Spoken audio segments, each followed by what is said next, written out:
I gotta start paying more attention when my husband be teaching me sound. But anywho, it's Alicia Speaks, and we're back with another Wednesday Gem. I've spoken about this topic before, but of course, if it's not toxic or drama, most people just scroll right past it.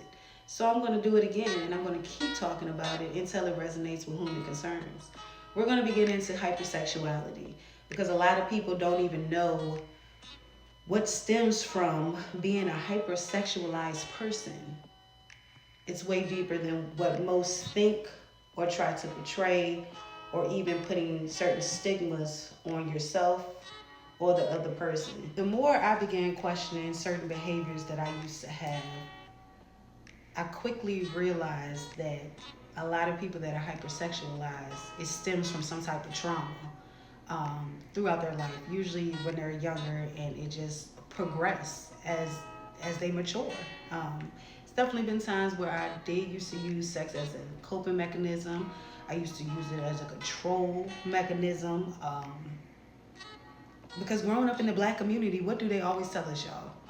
As long as he got money, put your makeup on, your heels on, and basically prepping you to be a prostitute. It's no other wording around it than that in itself, because that's what it's always been. As long as he comes home and this, that, and the third. Basically teaching us to degrade ourselves and not know our worth. And that's just the God honest truth. I get times we're different, but now that we know better, we must do better. So first of all, y'all know how I like to do. Let's get into the definition first. What is hypersexuality? Hypersexuality is obsession with sexual thoughts, urges, or behavior that may cause distress or negatively affect your health, job, and relationships. Though they state that it is quote unquote unclear, clinical practices believe that this disorder involves a chemical imbalance in the brain associated with the brain chemical dopamine, serotonin, and norepinephrine. Norepinephrine. Oh, that one be tearing me up, y'all. Anyways, dopamine is the reason we are able to feel pleasure, satisfaction, and motivation. When you feel good that you have achieved something, it's because you have a surge of dopamine in your brain. Serotonin is the chemical that carries messages between nerve cells in the brain and throughout your body. It also plays a key role in such body functions as mood, sleep, digestion, nausea, wound healing, bone health, blood clotting, and sexual desire. While norepinephrine acts like a car transmitter, but for your brain and spinal cord, increases alertness, arousal, and attention, constricting blood vessels, which helps maintain blood pressure in times of stress, affects your sleep-wake cycle, mood, and memory. Compulsive sexuality is a logical coping strategy to deal with trauma, disassociation, and shame. Sex is a highly stimulating, even intoxicating experience that makes being in your own skin even more pleasurable.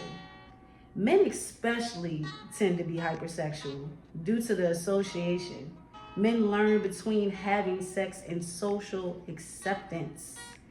Whew. A lot of men, in my experience, would enjoy and accept and normalize being a nympho, not even sitting down to think about where that stemmed from. We get so fixated on just males being predators when the reality is it's plenty of women predators out here as well. A lot of men have been exposed to things, even if they haven't been molested, raped, or things of that nature. They've been exposed visually, environmentally, and it has became a part of who they were just from social acceptance. Men, your penis is just as sacred as a vagina. Don't just be going and slinging that thing to any and everybody. Sex is also soul exchanging, and that's what they need to bring into sex education. Yes, talk about the condoms and pregnancy as well. But if they would have started there, baby, I would have remained a virgin until I was married for real. Because it's deeper than just status quo. It's sexually exchanging of your souls. Okay? If you feel you have little to no control over your impulses, there are healthy outlets like support groups, finding a new hobby or perfecting an old one, working out, changing your diet, being celibate. There we go. Changing your diet to help balance those chemicals in our brain that cause the impulse. Acknowledge that you're not alone with this condition. Baby, I've been there, done that, and overachieved it. Yes, I still enjoy and love sex, but it is not my coping mechanism all the time when I'm going through something. You see what I'm saying? Yes, there's times where I need that type of release, but that's not my first option to go and release. Does that make sense? Once I began realizing that I had sexual impulses, I had to begin channeling the energy differently. Like I said, not choosing to always run to sex, especially when it wasn't a healthy escape. So many of us get so lost in our trauma and have the nerve to say, oh, we're taking our power back by being in control of sex, especially if you're a rape victim like myself or have been molested. When our innocence was taken away, personally for me, I can say that's where the me being in control of sex came about. I'm going to do it on my time. I'm going to do what I want. I'm going to set the tone for it all. And when you think about those dynamics, that in itself is actually very unhealthy. And that's why we always have to go back to the root of the issue. I keep having technical difficulties. It's like the enemy did not want me to get this message out. So go ahead and stay tuned for part 2, where we'll continue elaborating on hypersexuality. Until next time, peace.